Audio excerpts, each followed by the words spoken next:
Play എന്ന് പറയുന്ന ഒരു ചാപ്റ്റർ നമുക്ക് ഈ വർഷം പഠിക്കാനുണ്ടല്ലേ. നല്ല അടിപൊളി ചാപ്റ്റർ ആണ്. ഈ ഒരു ചാപ്റ്ററിൽ എക്സ്പോണൻസിനെ കുറിച്ചും പവേഴ്സിനെ കുറിച്ചുമാണ് സംസാരിക്കുന്നത്. അപ്പോൾ മക്കളെ നമുക്ക് ഡീറ്റെയിൽഡ് ആയിട്ട് നോക്കാം. മിസ്സിന്റെ പേര് അമൃത എന്നാണ്. പവർ പ്ലേ എന്ന് പറയുന്ന ചാപ്റ്ററിൽ ഈ ഒരു വർഷം നിങ്ങൾക്ക് എന്തൊക്കെയാ പഠിക്കാനുള്ളത് വളരെ ക്വിക്കായിട്ട് നമുക്ക് നോക്കി നോക്കാം അല്ലേ. അപ്പോൾ ആദ്യം നിങ്ങൾക്ക് അറിയാനുള്ളത് ഒരു നമ്പർ നിങ്ങൾക്ക് ഒരു നമ്പർ ഇവിടെ കാണാം അല്ലേ. n എന്ന് പറയുന്ന ഒരു നമ്പറിനെ ഞാൻ ഇവിടെ 3 ടൈംസ് മൾട്ടിപ്ലൈ ചെയ്യുവാണ്. n × n. അപ്പോൾ ഇതിനെ n-നെ 3 തവണ അല്ലെങ്കിൽ 3 ടൈംസ് ഞാൻ മൾട്ടിപ്ലൈ ചെയ്തു എന്നുള്ളത് എങ്ങനെ ഞാൻ പറയും? മാത്സിൽ അത് പറയാനായിട്ടൊരു വഴിയുണ്ട്. n-നെ 3 ടൈംസ് ഞാൻ മൾട്ടിപ്ലൈ ചെയ്തു എന്ന് പറയാനായിട്ട് n⁻³ എന്ന് ഞാൻ എഴുതിയാൽ മതി. ഇവിടെ n⁻³ എന്ന് എഴുതുന്നത് ഞാൻ n എന്ന് പറയുന്ന നമ്പറിനെ 3 ടൈംസ് മൾട്ടിപ്ലൈ ചെയ്തു എന്ന് കാണിക്കാനാണ്. അതുപോലെ തന്നെ നമുക്ക് വേറൊരു എക്സാമ്പിൾ എടുക്കാം. ഇവിടെ നോക്കാം, a × a × a × b × b. അതായത് എ എന്ന് പറയുന്ന നമ്പറിനെ ഞാൻ ഇവിടെ 4 പ്രാവശ്യം 4 ടൈംസ് മൾട്ടിപ്ലൈ ചെയ്തു. a × a that means a⁻⁴ into B എന്ന് പറയുന്ന നമ്പറിനെ ഞാൻ 2 പ്രാവശ്യം മൾട്ടിപ്ലൈ ചെയ്തു. അത് കാണിക്കാനായിട്ട് b⁻² എന്ന് പറയും. So a⁻⁴ into b⁻². ഇതാണ് നമ്മളുടെ ഈ ഒരു ചാപ്റ്ററിൻ്റെ ഏറ്റവും ബേസിക് ആയിട്ടുള്ള കാര്യം, എക്സ്പോണൻസ് എന്ന് പറയുന്നത്. അപ്പോൾ എന്താണ് എക്സ്പോണൻസ് എന്ന് പറഞ്ഞാൽ in general n⁻⁴ denoted by n multiply by itself a times. അതാണ് ഇപ്പോൾ പറഞ്ഞത്. അതിന് നമ്മൾ ഡിനോട്ട് ചെയ്യുന്നത് n⁻⁴ എന്നാണ്. ഇവിടെ n എന്ന് പറയുന്ന ആളെയാണ് നമ്മൾ ബേസ് എന്നും a എന്ന് പറയുന്ന ആളെയാണ് എക്സ്പോണൻ്റ് അല്ലെങ്കിൽ പവർ എന്ന് നമ്മൾ പറയുന്നത്. ഇങ്ങനെ എഴുതുന്നതിനെയാണ് എക്സ്പോണൻഷ്യൽ ഫോം എന്ന് നമ്മൾ പറയുന്നത്. വളരെ സിമ്പിളാണ്. ഒരു നമ്പറിനെ നമ്മൾ 2 ടൈംസോ 3 ടൈംസോ 4 ടൈംസോ ഒക്കെ മൾട്ടിപ്ലൈ ചെയ്യും. അതിന് ഇൻ ജനറൽ ആയിട്ട് നമ്മൾ n⁻² എന്ന് പറഞ്ഞിട്ടാണ് എഴുതുന്നത്. ഇതാണ് നമ്മളുടെ എക്സ്പോണൻസ് എന്ന് പറയുന്നതിൻ്റെ ഏറ്റവും ബേസിക് ആയിട്ടുള്ള കാര്യം എന്ന് പറയുന്നത്. മൂവിങ് ഓൺ, ഇതിൽ നമുക്ക് ഇനി കുറച്ച് റൂൾസ് ആൻഡ് റെഗുലേഷൻസ് പഠിക്കാനുണ്ട്. നമുക്ക് പെട്ടെന്ന് ആ റൂൾസ് മാത്രമായിട്ട് നോക്കാം. ഒന്നാമത്തെ റൂൾ എന്ന് പറയുന്നത് n⁻⁴ ഇൻറ്റു n⁻b എന്ന് പറയുന്നത് n⁻a+b ആണ്. ശ്രദ്ധിക്കണം, ഇവിടെ നമ്മൾ ചെയ്യുന്നത് ഇത്രയേ ഉള്ളൂ. 2⁻³ ഇൻറ്റു 2⁻4. ഇങ്ങനെ ഒരു ചോദ്യം വന്നാൽ നിങ്ങൾ എന്ത് ചെയ്യും? ഇവിടെയും 2 ആണ്, ഇവിടെയും 2 ആണ്. അപ്പോൾ ആൻസറിലും 2 ആയിരിക്കും അല്ലേ. 2⁻³ ഇൻറ്റു 2⁻4. അപ്പോൾ ഇങ്ങനെ വന്നു കഴിഞ്ഞാൽ എന്താണ് ഉത്തരം എന്ന് ചോദിച്ചു കഴിഞ്ഞാൽ ഇവിടെയും 2, ഇവിടെയും 2, ആൻസറിലും 2. ഇനി നിങ്ങൾ എന്ത് ചെയ്യണം? മുകളിലുള്ള ആൾക്കാരെ ആഡ് ചെയ്യണം. 3 + 4. So that is equal to 2⁻7. സിമ്പിളാണ്. അങ്ങനെയാണെങ്കിൽ നിങ്ങൾ ചെയ്തിട്ട് ഉത്തരം പറയണം. 5⁻7 ഇൻറ്റു 5⁻4 എത്രയാണെന്നുള്ളത് നിങ്ങൾ കണ്ടുപിടിച്ച് കമൻറ്റിൽ പറയാം കേട്ടോ. ഇതാണ് നമ്മളുടെ ഒന്നാമത്തെ റൂൾ എന്ന് പറയുന്നത്. പഠിച്ചു കഴിഞ്ഞു.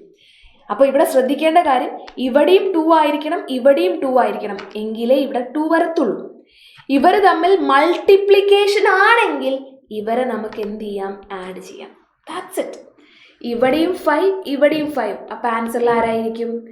ഇവിടെ മൾട്ടിപ്ലിക്കേഷൻ ആയതുകൊണ്ട് ഇവരെ നമ്മൾ എന്ത് ചെയ്യണം? ഓർക്കുക, ഉത്തരം പറയുക. അടുത്തത് n⁻⁴ എന്ന് പറഞ്ഞാൽ എന്താണ്?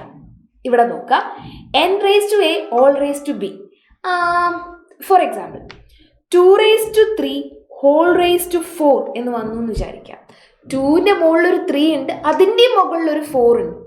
ഇങ്ങനെ വരുന്ന സമയത്ത് നിങ്ങൾക്ക് സിമ്പിളായിട്ട് 2⁻³ ഇൻറ്റു 4 എന്ന് എഴുതാം. അതായത് 2⁻12 എന്ന് വരും. 2⁻12 ഇതാണ് ആൻസർ.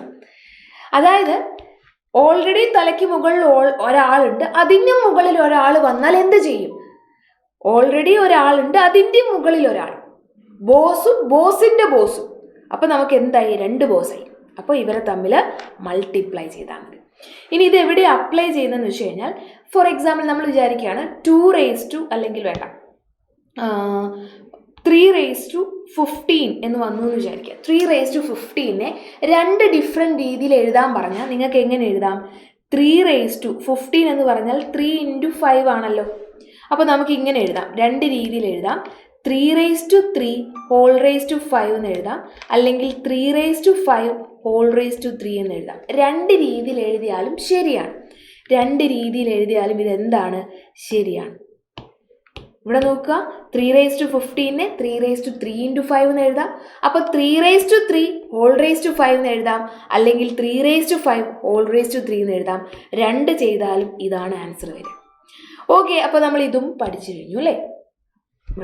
അടുത്തത് മൾട്ടിപ്ലിക്കേഷൻ കഴിഞ്ഞു ഡിവിഷൻ ആയാൽ എന്ത് സംഭവിക്കും? n⁻a divided by n⁻b. ഇവിടെ നിങ്ങൾ ശ്രദ്ധിക്കണം, ഇവിടെയും n ഇവിടെയും n, അപ്പോൾ നമ്മുടെ ആൻസറിലും n. ഇവർ തമ്മിൽ ഡിവിഷൻ ആയതുകൊണ്ട് തന്നെ നമ്മൾ എന്ത് ചെയ്താൽ മതി? മുകളിലുള്ള ആൾക്കാരെ മൈനസ് ചെയ്താൽ മതി. എക്സാമ്പിൾ ഇട്ട് ചെയ്യാം. 2⁵ ഡിവൈഡഡ് ബൈ 2⁵3. ഇവിടെയും 2 ഇവിടെയും 2, ആൻസറിലും 2. ഇനി എന്ത് ചെയ്യണം? മുകളിലുള്ള ആൾക്കാരെ മൈനസ് ചെയ്യണം. കാരണം ഇവിടെ ഡിവിഷൻ ആയതുകൊണ്ട് 5 - 3 എന്ന് വരും. 2⁻2 എന്നാണ് ആൻസർ വരിക. ഓക്കെ, അപ്പോൾ നിങ്ങൾക്ക് ചെയ്യാനൊരു ചോദ്യം വേണ്ടേ അല്ലേ? ചെയ്യാനൊരു ചോദ്യം വേണം. 4⁵5 ഡിവൈഡഡ് ബൈ 4⁻2.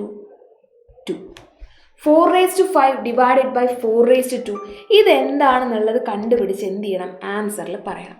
അപ്പോൾ ഈ ഒരു ചാപ്റ്ററിൽ തുടക്കത്തിൽ നമ്മൾ എന്താണ് എക്സ്പോണൻസ് എന്ന് പറയുന്നു, എങ്ങനെയൊക്കെയാണ് ഇത് എഴുതുക എന്ന് പറയുന്നു, അതിൻ്റെ കുറച്ച് റൂൾസ് ആൻഡ് റെഗുലേഷൻസ് ഒക്കെ പറയുന്നു. പിന്നെ നമ്മൾ കടക്കുന്നത് വലിയ വലിയ നമ്പേഴ്സിനെ എങ്ങനെയാണ് സയൻറ്റിഫിക് നൊട്ടേഷനിലൊക്കെ മാർക്ക് ചെയ്യുക എന്നുള്ളതാണ്. അതായത് ഇവിടെ നോക്കുക, വലിയ വലിയ നമ്പേഴ്സ്, ഫോർ എക്സാമ്പിൾ ഇവിടെ നോക്കിയേ, ഇവിടെ നിന്ന് സണ്ണിലേക്കുള്ള ദൂരം അല്ലെങ്കിൽ സ്റ്റാർസിൻ്റെ എണ്ണം, ഇതൊക്കെ എന്ന് പറയുന്നത് വലിയ നമ്പേഴ്സാണ് കേട്ടോ, വലിയ വലിയ നമ്പേഴ്സാണ്. അങ്ങനെയുള്ള വലിയ വലിയ നമ്പേഴ്സിനെ നമുക്ക് റീഡ് ചെയ്യാനും എഴുതാനും ഉള്ള സുഖത്തിന് നമ്മൾ എന്താക്കി മാറ്റും? സയൻറ്റിഫിക് ഫോമിലേക്ക് മാറ്റും. ഓക്കെ, അപ്പോൾ സയൻറ്റിഫിക് ഫോമിലേക്ക് നമ്മൾ മാറ്റുന്ന സമയത്ത്, സയൻറ്റിഫിക് നൊട്ടേഷനിലേക്ക് നമ്മൾ മാറ്റുന്ന സമയത്ത് ഇതേപോലെയാണ് എഴുതുക. അപ്പോൾ എത്ര വലിയ നമ്പർ ആണെങ്കിൽ നമ്മൾ എന്ത് ചെയ്യും? ഇവരെ ഫസ്റ്റ് 2 നമ്പറിന് നടുക്ക് നമ്മൾ ഡെസിമൽ ഇടും. എത്ര വലിയ നമ്പർ ആണെങ്കിലും ഫസ്റ്റ് 2 നമ്പറിന് ഇടയ്ക്ക് നമ്മൾ എന്ത് ചെയ്യും? ഡെസിമൽ ഇടും. ഇവിടെ നോക്കുക, ഇവിടെ നമ്മൾ 5.9 എന്നിട്ടു ഇൻറ്റു. ഈ ഡെസിമലിന് ശേഷം എത്ര നമ്പർ ഉണ്ട് നോക്കുക. ഡെസിമലിന് ശേഷം എത്ര നമ്പർ ഉണ്ട്? 1 2 3. അപ്പോൾ എന്ത് ചെയ്യണം? 10⁻3 എന്ന് എഴുതണം. അത് എത്ര വലിയ നമ്പർ ആണെങ്കിൽ നമ്മൾ ഇങ്ങനെയാണ് ചെയ്യുക. ഒരു ചോദ്യം ചെയ്ത് നോക്കാം, അപ്പോൾ നമുക്ക് ക്ലിയർ ആയിട്ട് മനസ്സിലാവും. ക്വസ്റ്റ്യൻ ഇവിടെ ഇതിൽ 3 ക്വസ്റ്റ്യൻ ഉണ്ട്, 4 ക്വസ്റ്റ്യൻ ഉണ്ട്. അതിൽ ഒന്നാമത്തെ ക്വസ്റ്റ്യൻ നോക്കാം. ഒന്നാമത്തെ ക്വസ്റ്റ്യൻ ചെയ്യുമ്പോൾ 5 9 8 5 3 ആണ്. ഇതിനെ സ്റ്റാൻഡേർഡ് ഫോം അല്ലെങ്കിൽ സയൻറ്റിഫിക് ഫോമിൽ എഴുതാൻ പറയുമ്പോൾ ഞാൻ പറഞ്ഞ പോലെ ഈ 2 നമ്പറിന് ഇടയ്ക്ക് ഡെസിമൽ ഇടുക.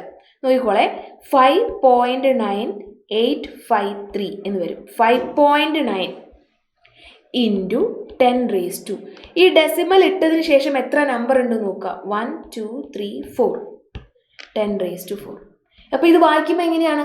5.9 ഇൻറ്റു 10⁻4 എന്ന് വായിച്ചാൽ മതി അല്ലേ? കറക്റ്റായിട്ടൊന്നും വേണമെന്നില്ല. 5.9 നമ്മൾ ഏകദേശ വാല്യൂ പറയുന്ന സമയത്ത്, അപ്രോക്സിമേറ്റ് പറയുന്ന സമയത്ത് 5.9 ഇൻറ്റു 10⁻4 എന്ന് പറയാം, അല്ലെങ്കിൽ 5.9853 ഇൻറ്റു 10⁻4 എന്നും പറയാം. ഇനി ഇതേപോലെ തന്നെ രണ്ടാമത്തെ ചോദ്യം ചെയ്ത് നോക്കിയാലോ. ഇത് മായ്ച്ചു. തേർഡ് ക്വസ്റ്റ്യൻ ചെയ്യാം. തേർഡ് ക്വസ്റ്റ്യൻ നോക്കിയോ. 3 4 3 0 0 0 0. ഞാൻ എന്ത് പറഞ്ഞു? ആദ്യത്തെ 2 നമ്പറിന് ഇടയ്ക്കാണ് പോയിന്റ് ഇടേണ്ടത്. സോ 3.43 പിന്നെ ആരാണ്? 0 0 0 0 ഇൻറ്റു 10⁻². ഈ ഡെസിമൽ ഇട്ടതിന് ശേഷം എത്ര നമ്പർ ഉണ്ടെന്ന് കൗണ്ട് ചെയ്യാം. 1 2 3 4 5 6. അപ്പോൾ നമുക്ക് എങ്ങനെ എഴുതാം? 3.43 ഇൻറ്റു 10⁻6 എന്ന് എഴുതാം. 3.43 ഇൻറ്റു 10⁻6. ഇങ്ങനെയാണെങ്കിൽ നിങ്ങൾക്ക് ചെയ്യാനുള്ളതാണ് ഈ ഒരു ക്വസ്റ്റ്യൻ. ഈ ഒരു ക്വസ്റ്റ്യൻ ഹോംവർക്ക് എന്നൊന്നും പറയുന്നില്ല, നിങ്ങൾക്ക് ചെയ്യാനായിട്ട് ഞാൻ വിട്ടു തരികയാണ്. നിങ്ങൾ എന്ത് ചെയ്യുക? ഈ ഒരു വീഡിയോയുടെ താഴത്ത് ഇതിൻ്റെ ആൻസർ കമൻ്റ് ആയിട്ട് പറയുക. ഓക്കെ, അപ്പോൾ നിങ്ങളൊന്ന് ആലോചിച്ച് നോക്കി. ഈ ഒരു ചാപ്റ്ററിൽ മെയിനായിട്ട് നിങ്ങൾ പഠിച്ചിരിക്കേണ്ട കുറച്ച് കാര്യങ്ങളാണ് മിസ് പറഞ്ഞിരിക്കുന്നത്. ഇത് പഠിച്ചിരുന്നാൽ ഈ ഒരു ചാപ്റ്ററിന് വരുന്ന ഒരു 50 above ക്വസ്റ്റ്യൻസ് ഒക്കെ നിങ്ങൾക്ക് ചെയ്യാനായിട്ട് പറ്റും, പഠിച്ചിരുന്നാൽ, ഇതറിഞ്ഞിരുന്നാൽ, കൃത്യമായിട്ട് അറിഞ്ഞിരുന്നാൽ. അപ്പോൾ ഇതേപോലെ ഡീറ്റെയിൽഡ് ആയിട്ട് ഈ ഒരു ചാപ്റ്ററിൽ ഈച്ച് ആൻഡ് എവറി ക്വസ്റ്റ്യൻ, അതേപോലെ എല്ലാ പോർഷൻസും എല്ലാ സബ്ജക്റ്റും ഒക്കെ ഡീറ്റെയിൽഡ് ആയിട്ട് പഠിപ്പിച്ചു തരുന്ന നമ്മുടെ ബാച്ചാണ് നമ്മുടെ യോധാ ബാച്ച് എന്ന് പറയുന്നത്. അപ്പോൾ ഇനിയും നമ്മുടെ യോധാ ബാച്ചിൽ ജോയിൻ ചെയ്യാത്ത ആൾക്കാരുണ്ടെങ്കിൽ എത്രയും പെട്ടെന്ന് ജോയിൻ ചെയ്യുക. അടിപൊളിയായിട്ട് നമുക്ക് എന്ത് ചെയ്യാം? 1 മുതലേ ഫസ്റ്റ് ചാപ്റ്റർ മുതലേ പഠിക്കാം. ഓൾറെഡി ഫസ്റ്റ് ചാപ്റ്ററിൻ്റെ ഒക്കെ ലൈവുകൾ ഓൾറെഡി പോയത് നമ്മുടെ ആപ്പിൽ കിടപ്പുണ്ട്. അപ്പോൾ നിങ്ങൾക്ക് റെക്കോർഡ് ലൈവായിട്ട് അതൊക്കെ എടുത്ത് കാണാം. ഇനിയുള്ള ചാപ്റ്റേഴ്സ് മിസ്സാവാതെ ലൈവ് ക്ലാസ്സുകൾ അറ്റൻഡ് ചെയ്തുകൊണ്ട്, ഡെയിലി പ്രാക്ടീസ് പ്രോബ്ലംസ് ചെയ്തുകൊണ്ട്, എക്സാം മോഡൽ ക്വസ്റ്റ്യൻ പേപ്പറും ആൻസർ ഷീറ്റും ഒക്കെ ചെയ്തുകൊണ്ട് അടിപൊളിയായിട്ട് പഠിക്കാം. വേഗം തന്നെ ജോയിൻ ചെയ്യാം. ബാച്ചിൽ വെച്ച് കാണാം.